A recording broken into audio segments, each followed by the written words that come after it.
ভারতের স্বাধীনতা আন্দোলনের ইতিহাসে নেতাজি সুভাষচন্দ্র বসুর ভূমিকা আপনি আমি সবাই জানি এবং এই ভারতবর্ষের ছোট থেকে বড় পর্যন্ত সবাই জানি এবং সেই জন্যই ভারতবর্ষের প্রত্যেকটি নাগরিক নেতাজি সুভাষচন্দ্র বসুকে আজ পর্যন্ত স্যালুট করে। কিন্তু এই দেশেরই কিছু নেতা অশিক্ষিত মূর্খ নেতা যারা নেতাজি সম্বন্ধে কিছু না জেনে নিজেদের মতো একটি মন গড়া ইতিহাস তৈরি করে নিজেদের মতো ইতিহাস বানিয়ে তারা নেতাজি সুভাষচন্দ্র বসুকে উল্টোপাল্টা কথা বলে প্রত্যেক দেশপ্রেমীকে মনে আঘাত দেয় এবং যারা যে সমস্ত স্বাধীনতা সংগ্রামীরা ছিল, স্বাধীনতার যে সংগ্রাম সেখানে প্রশ্ন খাড়া করে।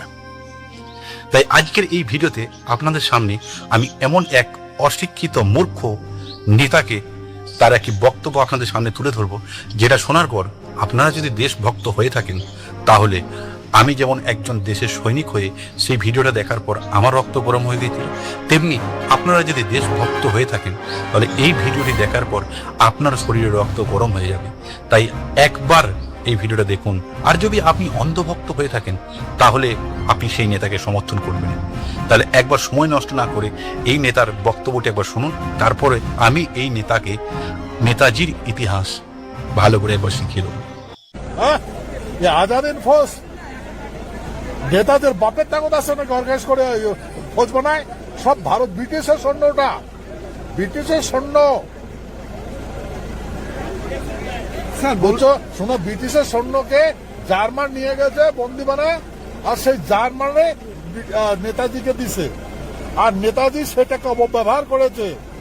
ভিডিওতে আপনারা যাকে দেখলেন এনার নাম হচ্ছে নগেন রায়, কিন্তু এনার নাম এখন নগেন নয়, এখন উনি এবার নিজেকে অনন্ত মহারাজ নামে পরিচয় দেন। মহারাজ, অনন্ত মহারাজ।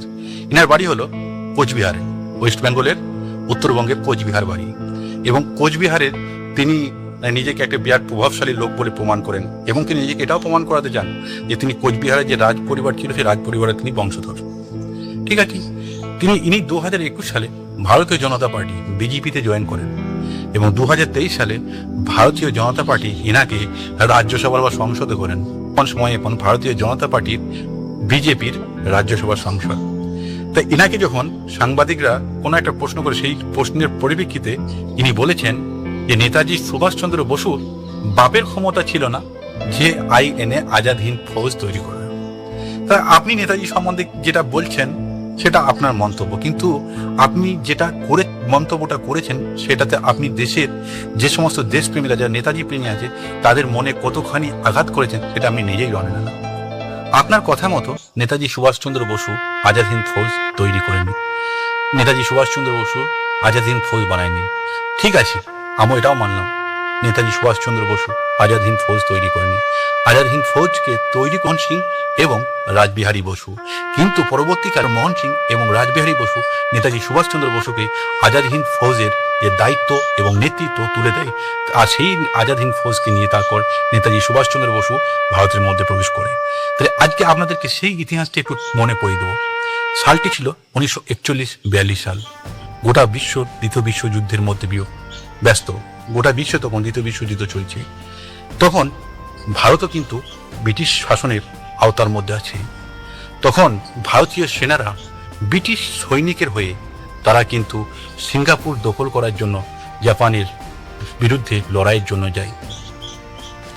জাপানের বিরুদ্ধে যখন তারা সিঙ্গাপুর দখল করার জন্য ব্রিটিশের সেনাবাহিনী হয়ে ভারতীয় সেনারা যখন যায়, জাপানের সঙ্গে ব্রিটিশদের যখন যুদ্ধ হয়, সেই যুদ্ধে কিন্তু ব্রিটিশরা জাপানের কাছে পরাজিত হয়।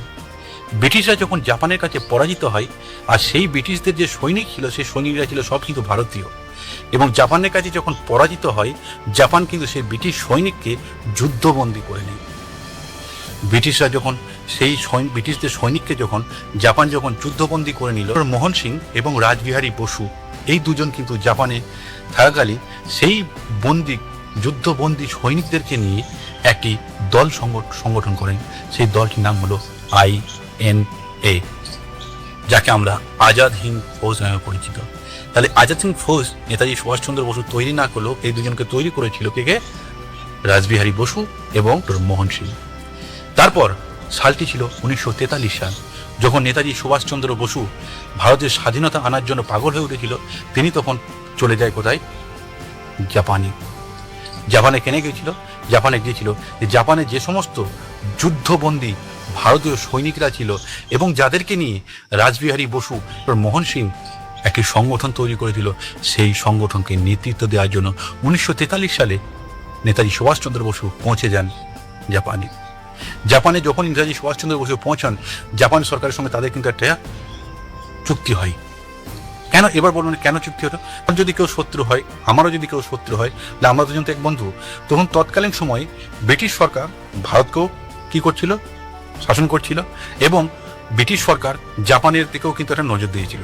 তাই তখন জাপান চেয়েছিল কিভাবে ভারতকে যদি আমি সাহায্য করি স্বাধীনতা আনতে, যদি ভারত থেকে যদি ব্রিটিশকে তাড়াতে পারি, তাহলে আমারও কিন্তু সহায়তা। সেই জন্য একটা চুক্তি তাদের মধ্যে হয়েছিল। আর সেই ফলে ব্রিটিশদেরকে তাড়ানোর জন্য, ব্রিটিশদের সঙ্গে লড়াই করার জন্য সেই সময় জাপান কিন্তু ভারতকে, নেতাজি সুভাষচন্দ্র বসুকে সেই যুদ্ধবন্দী সৈনিকদেরকে দিয়েছিল এবং বিভিন্ন অস্ত্রশস্ত্র দিয়েছিল। এবং সেই সমস্ত যুদ্ধবন্দী সৈনিকদেরকে নিয়ে রাসবিহারী বসু এবং মোহন সিং যখন তাদের আজাদ হিন্দ ফৌজের নেতৃত্বে যখন সুভাষচন্দ্র হাতে যখন তুলে দিল, তখন সেই সুভাষচন্দ্র বসু সেই সৈনিকদেরকে কঠোর পরিশ্রম করে ট্রেনিং দিয়ে তাদেরকে নিয়ে একটি দল সংগঠন করলো আজাদ হিন্দ ফৌজ।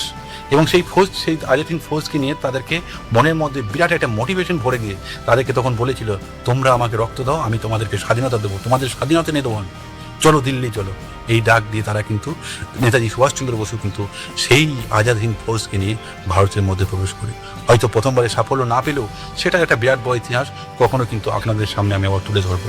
তাই মন্ত্রী মশাই যদি মনে করেন যে ভারতের স্বাধীনতা আন্দোলনের ইতিহাসে নেতাজি সুভাষচন্দ্র বসুর বা আজাদ হিন্দ ফৌজের নেতাজি সুভাষচন্দ্র বসুর তৈরি নয়, কিন্তু দলটি নেতাজি সুভাষচন্দ্র বসু তৈরি না করলেও দলটিতে কিন্তু পুরো কৃতিত্বটাই নেতাজি সুভাষচন্দ্র বসুর ছিল। আজকে সেটা আপনি স্বীকার না করলেও ভারতবর্ষ থেকে যখন ইংরেজরা যখন বিদায় হয় বা চলে যায়, তখন তারা কিন্তু নেতাজি সুভাষচন্দ্র বসুর এই আইনের কথা প্রত্যেকটি বার স্বীকার করে গেছে। আপনি ইতিহাসকে বদলাতে পারেন না। আপনি আজকে যে জায়গায় আছেন, আপনি যদি ভাবেন যে আপনি ইতিহাসকে বদলে দেবেন, আপনি ইতিহাসকে বদলাতে পারবেন না। তাই দেশপ্রেমী হন, দেশভক্ত হন, অন্ধভক্ত নাই। আর যদি আপনাদের মতামত থাকে, তাহলে আপনাদের এই মতামতটি কমেন্ট বক্সে জানাবেন যে নেতা মহাশয় যে কথাগুলো বলেছেন ঠিক না ভুল। জয় হিন্দ, বন্দে মাতরম।